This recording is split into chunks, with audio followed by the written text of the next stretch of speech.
भागवत गीता बहुत महत्वपूर्ण ग्रंथ है। यह हमें मुख्यतः निम्न प्रकार की शिक्षाएं देती है। ईश्वर सर्वत्र व्याप्त है। जहाँ धर्म है वहाँ ईश्वर है। ईश्वर एक ही है। निष्काम कर्म ही मानव का धर्म है। धर्म की रक्षा के लिए अपनों से भी युद्ध करना पड़े तो कीजिए। इस संसार में तुम्हारा कुछ भी नहीं है। संसार केवल मोह माया है।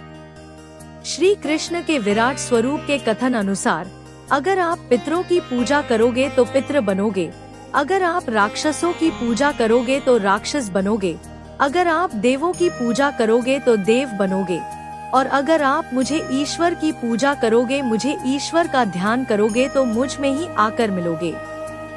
आपको बार बार जन्म लेने की आवश्यकता नहीं पड़ेगी। हमारा अधिकार केवल कर्म करने के उपाय फल के ऊपर नहीं। धर्म की रक्षा के अधर्म का सहारा लेना भी धर्म ही है। मनुष्य अपने कर्मों के द्वारा महान बनता है और अपने कर्मों के द्वारा ही नीच बनता है।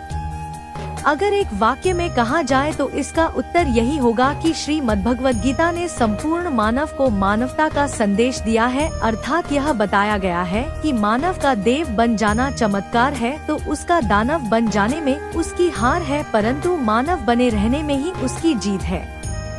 मानव को संपूर्ण जीवन जीने की कला अगर किसी एक शास्त्र में कहीं उपलब्ध है तो वह है श्रीमद्भगवत गीता। श्रीमद्भागवत गीता आज इतना अधिक लोकप्रिय धार्मिक ग्रंथ हो गया है कि भारत सहित दुनिया के कई देशों में इसे शोध कार्य हेतु लोग विश्वविद्यालयों में अपना रहे हैं। इतना ही नहीं, विश्व की लगभग सभी प्रमुख भाषाओं में इसका अनुवाद किया गया है। 18 अध्यायों के 700 श्लोकों में छिपे रहस्य को भगवान श्री कृष्ण ने अर्जुन को महाभारत युद्ध के दौरान कुरुक्षेत्र के मैदान में बताया है, खासकर तब जब युद्ध से ठीक पूर्व अर्जुन मोहग्रस्त हो जाता है और उसके शरीर में कंपन और स्वेदन होने लगता है।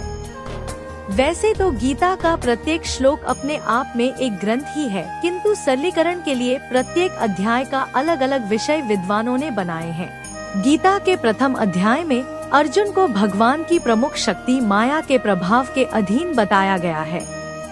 कौरव एवं पांडव दोनों पक्ष की सेनाएं आमने सामने डटी हैं। युद्ध की सारी तैयारियां पूरी हो चुकी है। दोनों ओर के महारथियों ने अपने अपने शंख बजा दिए हैं। युद्ध शुरू ही होने वाला है कि अर्जुन मोहग्रस्त हो जाता है और ऐसा मायाधीन होने के कारण हो रहा है। गीता के दूसरे अध्याय को गीता सार के नाम से भी जाना जाता है।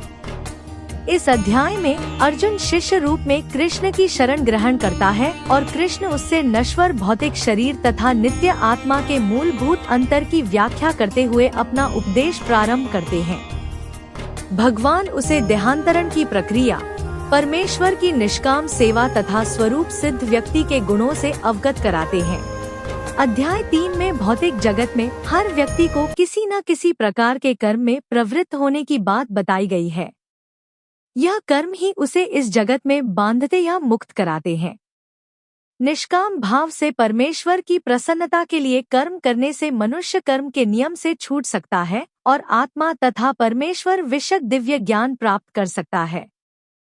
श्रीमद्भागवत गीता का अध्याय 4 आत्मा, ईश्वर तथा इन दोनों से संबंधित दिव्य ज्ञान शुद्ध करने तथा मोक्ष प्रदान करने वाला है।